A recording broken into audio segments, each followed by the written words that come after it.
मतलब हमको इस बात से है कि ये रैम्प जब ओरिजिनली डीपीआर में नहीं था तो ये उतर कैसे गया? क्या ये सब कुछ क्या पब्लिक डोमेन में होता है? क्या जितना समाचार पत्र में आता है उतने ही लोग जानते हैं?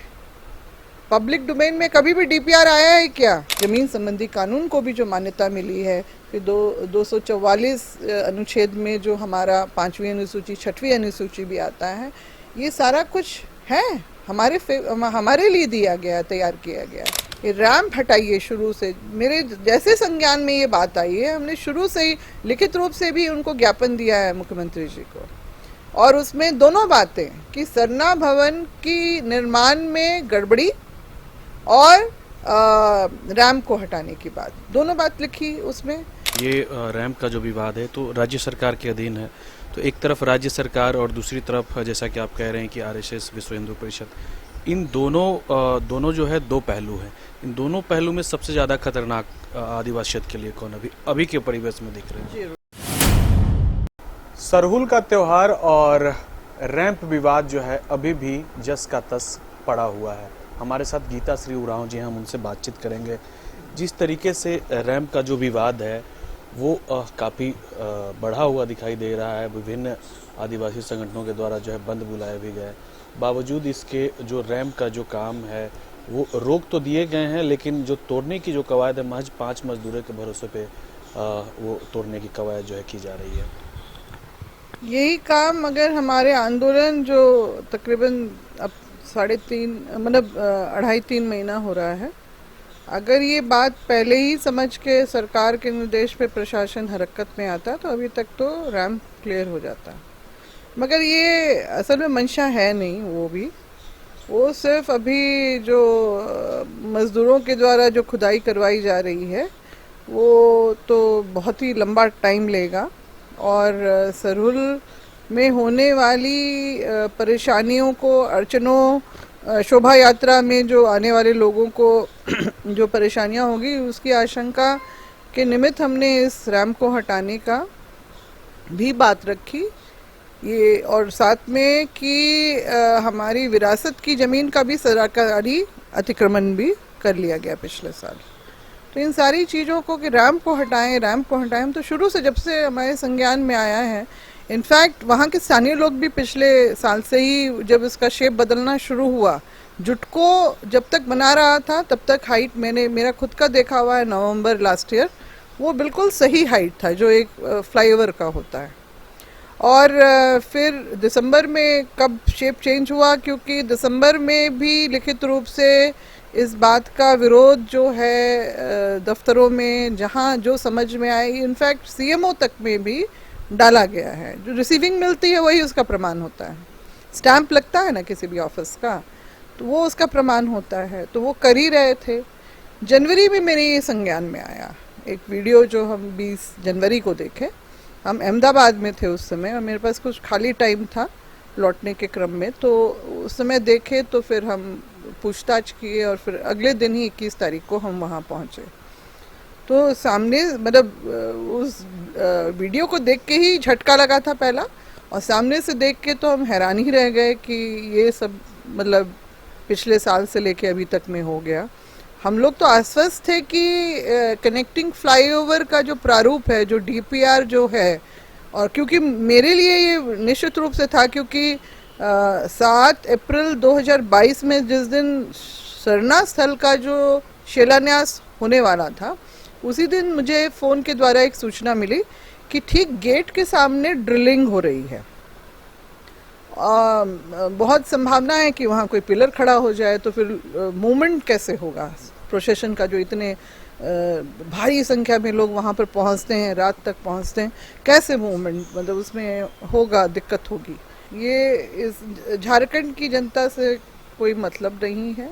यहाँ समस्या पे समस्या खड़ा करना, और विशेष रूप से आदिवासी के जो उसके अस्तित्व पे तो पहले ही ग्रहण लगाने का काम केंद्र सरकार ने कर दिया है। वो इस तरह से कि सरना सनातनी एक है, आदिवासी हिंदू है। उसके बाद 2024 में ही जो 2020 में जो जनगणना का प्रपत्र में हमने देखा कि हमारा जो कोड था 7वें नंबर पे, अन्य या अदर्स जिसको कहते हैं, आदिवासी धर्म एवं अन्य मान्यताएं और ट्राइबल रिलीजन एंड अदर पर्सुएशंस वाला कॉलम कोड हमारा 7वें नंबर का गायब कर दिया गया। गायब है, उस समय से गायब कर दिया इन लोगों ने कि आदिवासी तो इस धरती पे, इस देश में है ही नहीं, कहीं उसकी पहचान दर्ज नहीं हो सकती है। झारखंड में भी ऐसा है? ये पूरे देश के लिए लागू है, पूरे देश के लिए लागू।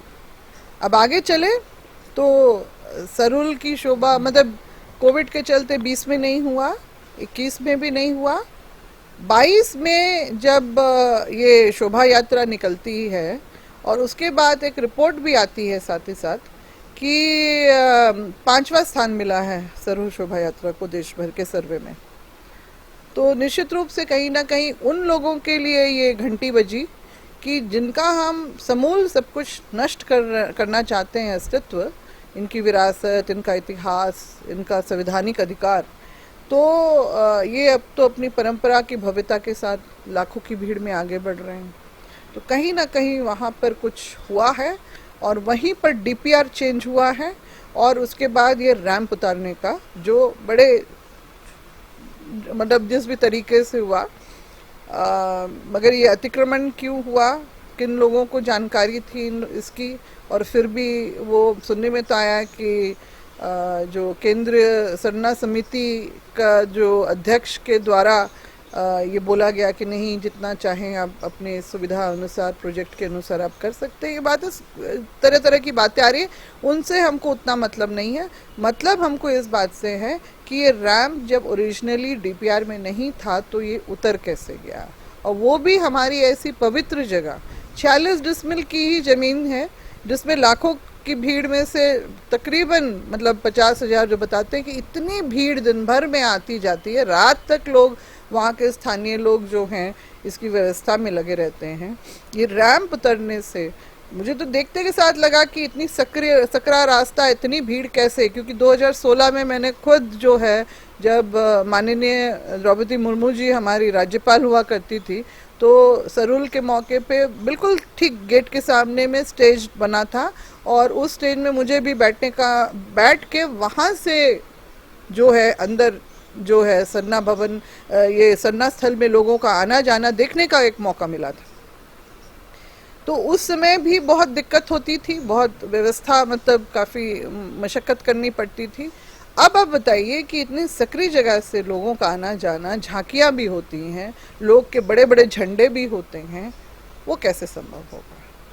तो बताने लगे कि नहीं, उस फ्लाईओवर के नीचे से आएंगे, लोगों का तो सीधा घुसने का मंशा यहाँ पर रहता है ना। तो ये एक बात है, और ये तो दुर्घटना की बात हम कर रहे हैं कि इस आशंका इसलिए भी, और ये पुख्ता उससे भी हुई कि जब महाकुंभ का भी रिपोर्ट्स निकलने आया कि इतनी खुली जगह में भी अगर भगदड़ मच सकती है, हादसे हो सकते हैं, मौत हो सकती है, तो ऐसी सक्रिय जगह पे क्या होगा बताइए आप। ये जो है एक बड़ा प्लान वे में ख़त्म करने का, ये शोभा यात्रा को ही ख़त्म करने का ये षड्यंत्र रचा गया, क्योंकि एक आध दो बार ही हो जाएगा ना, तो लोगों का आने का सिलसिला कम हो जाएगा, कम होते होते शायद ख़त्म ही हो जाए, शायद लोग बहुत ही कम आए। तो वो जो भव्यता, वो जो परंपरा, जो इस शोभा यात्रा का मुख्य उद्देश्य के साथ मेरे पिताजी ने ये प्रारूप बनाया था कि लोग अपनी उपस्थिति दर्ज करवाएं, अपनी सभ्यता संस्कृति को दर्शाएं कि हाँ हम हैं, हमारी जगह है, हम हैं यहाँ पर।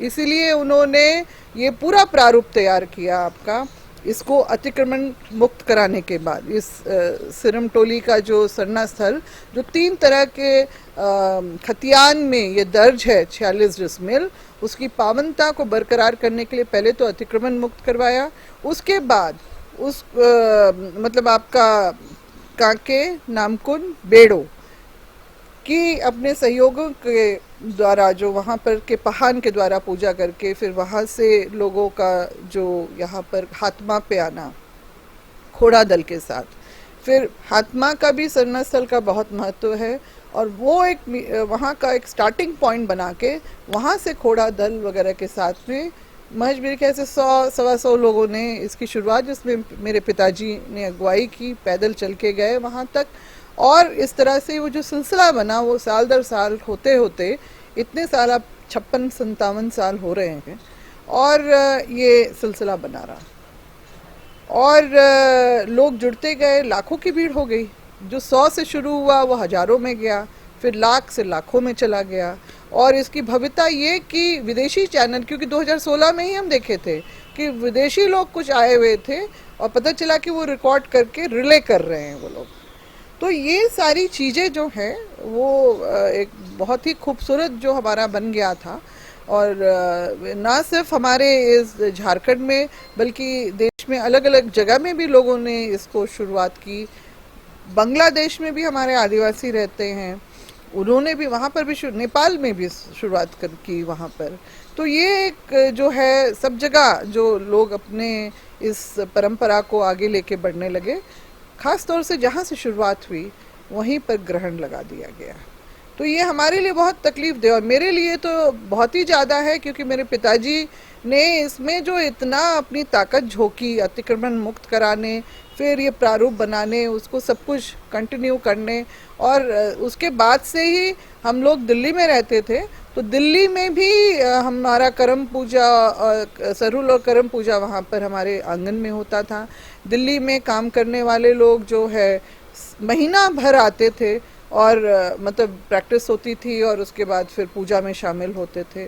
वहाँ हमारे अगल बगल रहने वाले लोगों की बड़ी उत्सुकता होती थी उस सब चीज़ को लेके।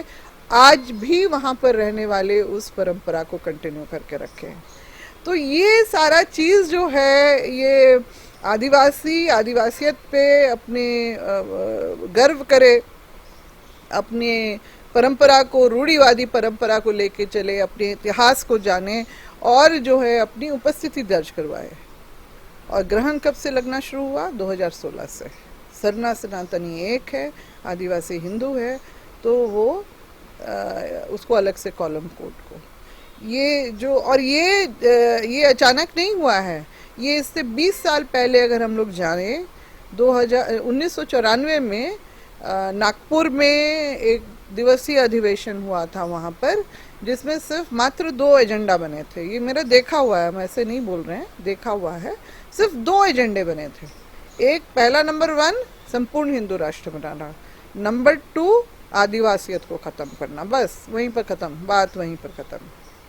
तो यानी आदिवासियत से क्या प्रॉब्लम रही है ये विश्व हिंदू परिषद, आरएसएस और बीजेपी को, इसको समझने की ज़रूरत है।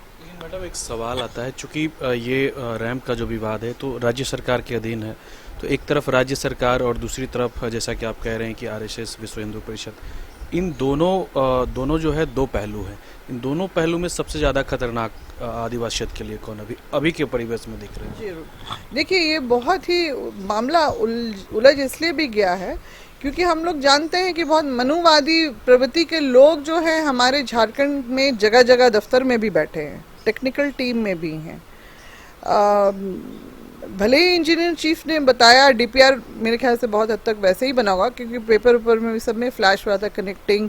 फिर अभी पिछले साल ही जब मुख्यमंत्री ने, उन्होंने कांटा टोली से बहु बाजार तक का जो फ्लाईओवर का रैम्प का जो उद्घाटन किया था, उसी दिन पेपर में छपा था, उसी दिन जानकारी भी हुई थी इस बात की कि उन्होंने 1 साल पहले ही इस पे आपत्ति दर्ज की थी, इस मॉडल पे, कि कनेक्टिंग ना हो के रैम्प कैसे।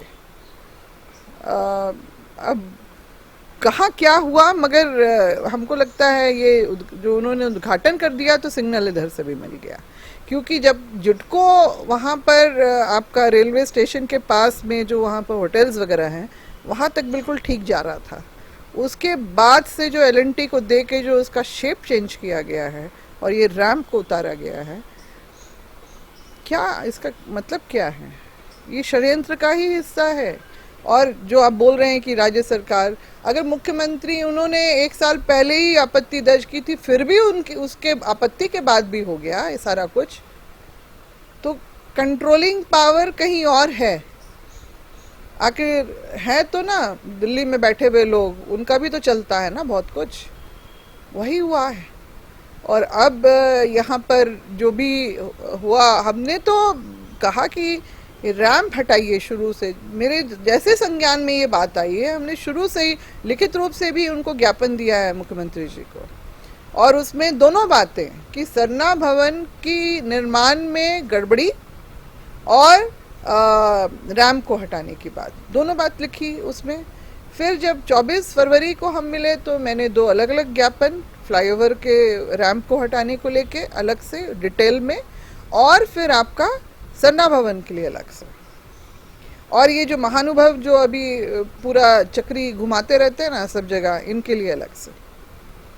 तो ये सारा मामला जो है इस तरह का है। हमने कहीं भी जैसे संज्ञा, ये बोलते हैं 3 साल से बन रहा था, आपने विरोध क्यों नहीं किया, तो हम ये उनसे ही सवाल करना चाहेंगे कि क्या ये सब कुछ क्या पब्लिक डोमेन में होता है? क्या जितना समाचार पत्र में आता है उतने ही लोग जानते हैं? पब्लिक डोमेन में कभी भी डीपीआर आया है क्या?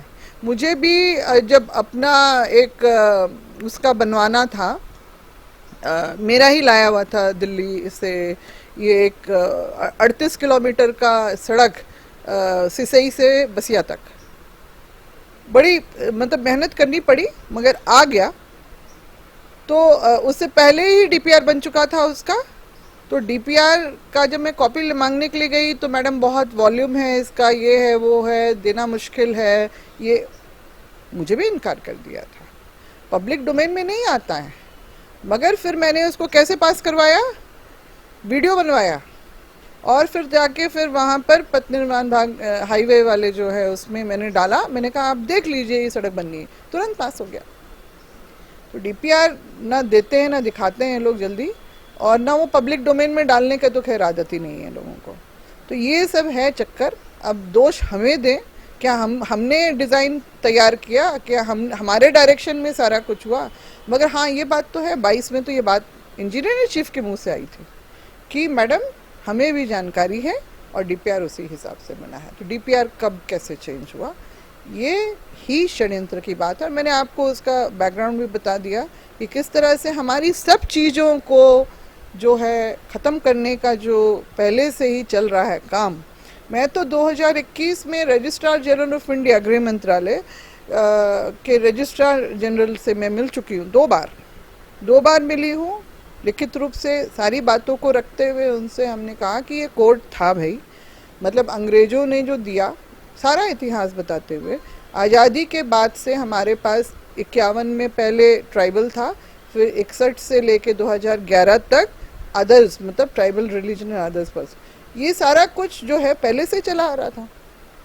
ये यकायक हटा है, और ये जबरन धर्मांतरण की ही बात है, जो वही खांचे में डालने की बात है संपूर्ण हिंदू राष्ट्र में, जो हमें गवारा नहीं है। हमारी अलग सभ्यता, संस्कृति, इतिहास है, और हमें अपना मान सम्मान स्वरूप जो हमें संविधान ने भी इस पे मुहर लगाई है, हमारी रूढ़िवादी परंपरा को अनुच्छेद 13(3) क में जो हमें सारी व्यवस्थाओं को, हमारे ज़मीन संबंधी कानून को भी जो मान्यता मिली है, फिर 244 अनुच्छेद में जो हमारा 5वीं अनुसूची, 6वीं अनुसूची भी आता है, ये सारा कुछ है हमारे लिए दिया गया, तैयार किया गया है। अब ये संविधान अधिकार जो है हमारे अपने ऐतिहासिक पृष्ठभूमि के चलते ही सारा कुछ हुआ। जो हमारे पूर्वजों ने जो लड़ाइयाँ लड़ी, क्रांतियाँ की लगातार, अंग्रेज़ों ने तो उसी के बाद से ये हमें अलग से कॉलम कोड में रखा, सब कुछ किया। आज क्यों कर हटा रहे हैं? तो उनके मुंह से निकला। दूसरी बात, 2 घंटे हमने बात किया है उनके, 2 बार मैं 2 महीने के अंतराल में उनसे मिली हूँ। विवेक जोशी जी थे उस समय, अभी कौन है मुझे नहीं पता। तो उन्होंने आखिर में ये कहा कि धर्म पे आधारित जनगणना तो नहीं होने वाली है। तो फिर जनगणना नहीं होगी तो फिर उनके साथ ही साथ भूल गए बात करते करते 2 घंटा में। फॉर्मेट लाओ जी, मैडम वगैरह, इनके साथ में मेरे 2 लोग थे परिषद के ही, 2 हमारे हाथ में जैसे डाला, हमने पलट के देखा 2 तरह के फॉर्मेट। पहला था हाउस लिस्टिंग वाला जो 2 चरण में होता है सेंसस का काम, दूसरा सेंसस का मतलब जनगणना का काम होता है। तो जब हमने पलट के देखा तो उसमें हमारा 6 कोड ही थे, कॉलम कोड, जो हिंदू, मुस्लिम, क्रिश्चियन, बौद्ध, जैन, सिख, 7वें नंबर का हमारा कॉलम कोड हटा था। हमने बोले 2 बार से तो हम यही बात कर रहे हैं आपसे। तो उन्होंने कहा कोई बात नहीं, डिजिटल होगा, ऐप रहेगा, A for alphabetic, A for Adivasi कीजिए और आदिवासी आ जाएगा, उसमें आप अपना जो भी लिखना है लिख लीजिए।